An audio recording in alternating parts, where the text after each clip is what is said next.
तरुण भारत नागपूर दिनांक 11 मे 2022. संवाद व्यक्तिमत्व विकास का आणि कसा.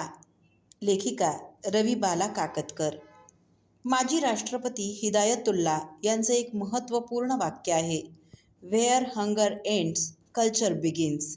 जेव्हा माणसाच्या अन्न, वस्त्र आणि निवाऱ्यासारख्या मूलभूत गरजा भागतात, त्या बिंदूपासून संस्कृतीचं क्षेत्र सुरू होतं.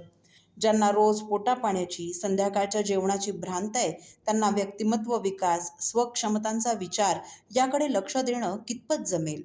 परंतु जपानी संस्कृतीचा आदर्श त्यापेक्षा वेगळा आहे. हातातल्या 2 पैशांपैकी एका पैशाची रोटी आणि दुसऱ्या पैशातून फूल विकत घेऊन जीवन सुंदर बनविणारा माणूस खूप उंचीवर जातो. आपलं व्यक्तिमत्व सर्वांगांनी फुलावं यासाठी केवळ डोळ्यांनी दिसणाऱ्या जगापेक्षाही स्वतःच्या आत डोकावून पाहणारं हे जग आज खूप गरजेचं ठरलंय. बाह्य जगात वावरताना आपलं दिसणं, बोलणं, चालणं, इतरांशी व्यवहार हे महत्त्वाचं असतंच, परंतु त्यापेक्षाही आपण स्वतःशी कम्फर्टेबल असलो तरच बाह्य जगाशी आपण कम्फर्टेबल असतो. कारण शरीर कधीच खोटं बोलत नाही. शारीर हालचाली, आवाज, शब्द या सर्वांतून आपण सतत व्यक्त होत असतो. एका रोमन तरुणाने मार्कस ॲरेलियास या तत्त्वचिंतकाला विचारलं, मी स्वतःमध्ये सुधारणा करण्यासाठी काय करू? तेव्हा तो म्हणाला, बी दाय सेल्फ, म्हणजे तू जसा आहेस तसाच हो. सॉक्रेटिस या तत्त्ववेत्याला एका तरुणाने विचारलं, मला सुधारायचं तर मी काय करू?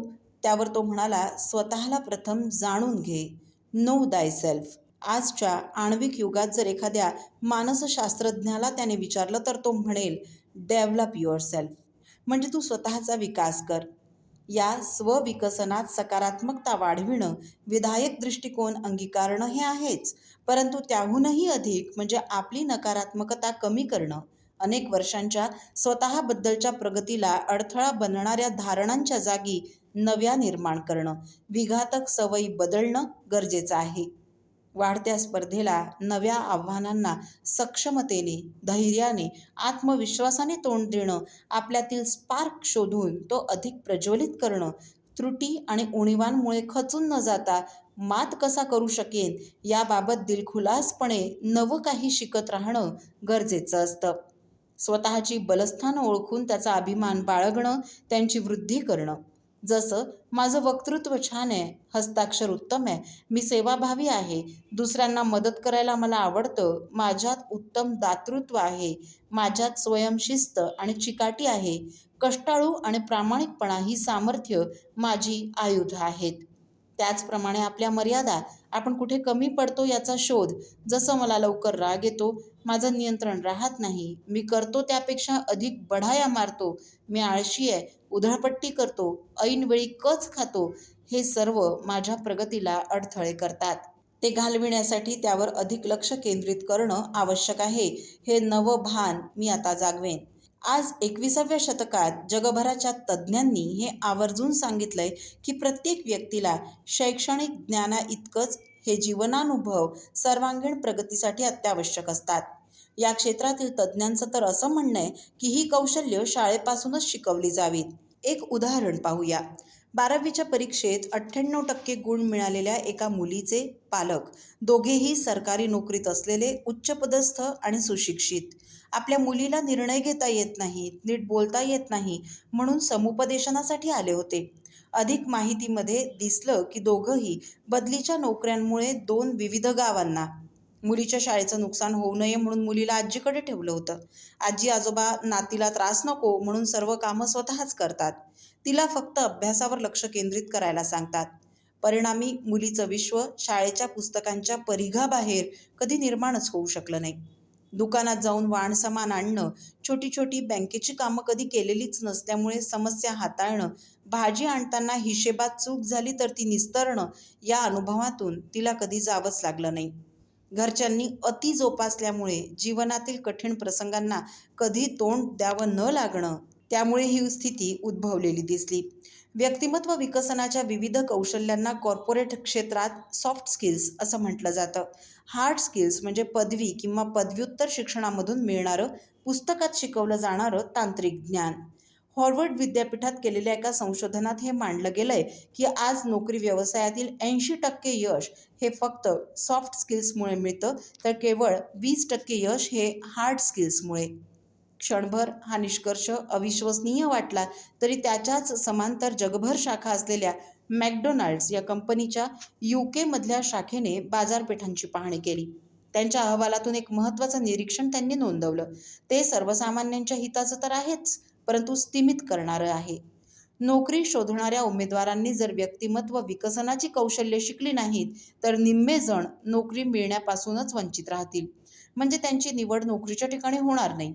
आजच्या युगात मूळ प्रॉडक्ट इतकंच तो कोण आणि कसा विकतोय त्या विक्रेत्यांवरही त्याचं यश अवलंबून असतं.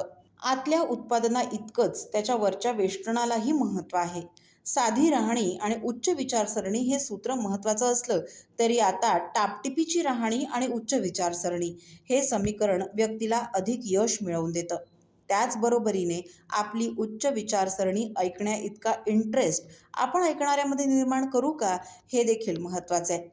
तुम्ही कितीही हुशार असलात तरी तुमचं बोलणं समोरच्याला ऐकू जाईल अशा आत्मविश्वासाने किंवा खणखणीत आवाजात मांडू शकला नाहीत, तर तुमची बुद्धिमत्ता किंवा तुम्ही निर्माण केलेल्या उत्पादनाची माहिती समोरच्यापर्यंत कशी पोहोचणार? म्हणूनच संवाद कौशल्यासारखे अनेक पैलू शिकणं किंवा आत्मसात करणं खूपच गरजेचं आहे.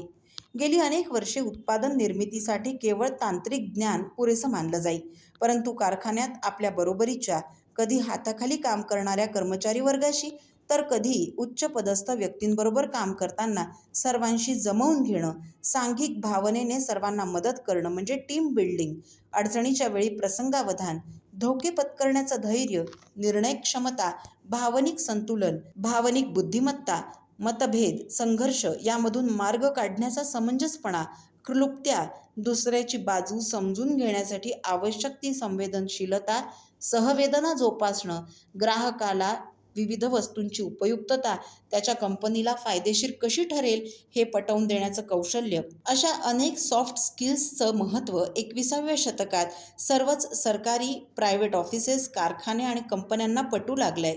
नोकरीच्या मुलाखतीसाठी, नोकरी टिकवण्यासाठी, बढतीसाठी, स्वतःचा व्यवसाय करू इच्छिणाऱ्या उद्यमींनी देखील ही कौशल्य शिकणं अग्रक्रमाचं मानावं. यातील काही कौशल्य थोडी विस्ताराने बघूयात. संवाद कौशल्य. संवादाची सुंदर व्याख्या NLP म्हणजे न्यूरो लिंग्विस्टिक प्रोग्रामिंग या आधुनिक वर्तनशास्त्रात प्रभावीपणे मांडली आहे. दुसऱ्याकडून मिळणारा प्रतिसाद म्हणजे संवाद. जर अपेक्षित प्रतिसाद किंवा सहकार्य मिळालं नाही तर कोणत्या तरी दुसऱ्या प्रकारे संवाद साधावा.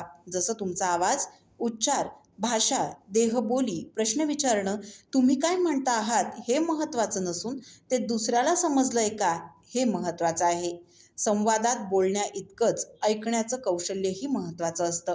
सहजपणे वागण्याची, बदलण्याची मानसिकता.